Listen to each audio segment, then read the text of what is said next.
परिपाठांतर्गत पुस्तक परिषद घेऊन येत आहे साक्षीताई। नमस्कार बालमित्रांनो, माझे नाव साक्षी कृष्णा राठोड। मी वर्ग 7वी शिकते। मी काल ग्रंथालयातून हे पुस्तक नेले। ह्या पुस्तकाचे नाव आहे पोपट। ह्या पुस्तकाचे लेखक आहेत माननीय दिनकर पाटील। हे पुस्तक फार छान आहे आणि या पुस्तकाची पेज आहे 16। ह्या मित्रांनो, ह्या पुस्तकामध्ये तीन पात्र दिलेले आहेत। ते पात्र म्हणजे एक पोपट, एक माधव आणि एक काजल। हे तिन्ही पात्र फार छान आहे। आणि मित्रांनो, एकदा माधवला एक जखमी पोपट दिसतो।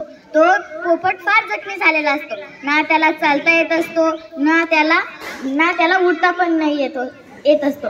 नंतर माधव काजलला बोलवतो आणि त्याला तो पोपट दाखवतो। काजल आणि माधवला एक सारखीच युक्ती सुचते आणि ते म्हणतात की ह्या पोपटाला आपण घरी नेऊ आणि त्याच्यावर औषध मलमपट्टी करू व त्याला बरं करू।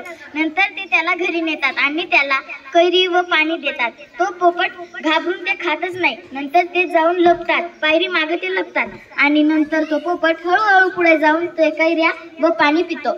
नंतर ते दोघे फार आनंदी झाले असतात, कारण त्यांनी एका पोपटाला बरं केलं असतं। मित्रांनो, या कहाणीमधून मला फार शिकायला भेटलं, जसे की जर एखादा पोपट, एखादा प्राणी, एखादा माणूस जखमी झाला असेल तर आपण त्याला घरी न्यायचं, त्याची फार देखभाल करायची व त्याला नीट करायचं, हे आपलं काम असतं। आपण जर एखाद्याला बरं केलं तर आपल्याला फार पुण्याचं काम होईल, असं मला ह्याच्यातून कळालं। आणि जर एखादा प्राणी मरून पडलेला असेल तर त्याला तिथंच पडू देऊ नये, कारण त्याची दुर्गंधी फैलते व आपल्याला घाण वास येतो, म्हणून त्याला आपण गाडून टाकायचं, असं मला ह्याच्यातून कळालं। आणि मित्रांनो, ह्या पोपटाची जसं काजल आणि माधवनी जखम बरी केली तसं आपण पण करायला पाहिजे।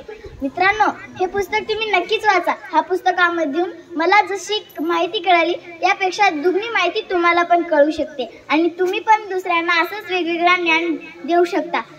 आज मी तुम्हाला सांगितलं, उद्या तुम्ही मला सांगाल असं मला वाटते। आणि मित्रांनो, ह्या पुस्तकाच्या मुखपृष्ठावर फार छान चित्र काढले आणि मलपृष्ठावर पण पोपटचे चित्र काढलेले।